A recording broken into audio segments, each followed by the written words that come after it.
কাশ্মীরে জঙ্গি হামলার খবরে উদ্বিগ্ন রাজ্যের বিরোধী দলনেতা জিতেন্দ্র চৌধুরী। কাশ্মীরে জঙ্গি হামলার তীব্র নিন্দা জানিয়ে সিপিআইএম পলিট ব্যুরোর সদস্য তথা বিরোধী দলনেতা জিতেন্দ্র চৌধুরী প্রতিক্রিয়া ব্যক্ত করেন। গতকাল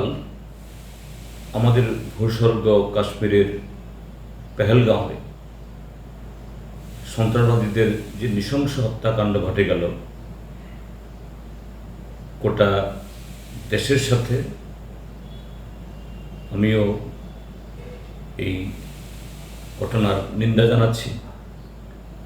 এবং এই নৃশংস হত্যাকাণ্ডে এখন অবধি বিভিন্ন চ্যানেলে যে খবর, প্রায় 30 জনের কাছাকাছি পর্যটক এবং নিরীহ মানুষ, তার মধ্যে স্থানীয়রাও আছেন, তাদের যে মৃত্যু হয়েছে এবং আরও বহু আহত হয়েছে। এই ঘটনার নিন্দার কোনো ভাষা নেই এবং সন্ত্রাসবাদের বিরুদ্ধে সারা দেশ,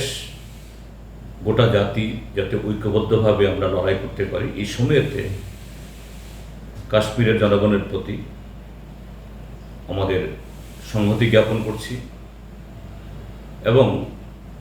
ভারত সরকার এবং জম্মু কাশ্মীর সরকার উভয়ই যাতে খুব শক্ত হাতে এই ঘটনার মোকাবেলা করতে পারে। যারা এই হত্যাকাণ্ড ঘটিয়েছে তাদের দ্রুত গ্রেপ্তার করে উপযুক্ত শাস্তি দিতে পারে,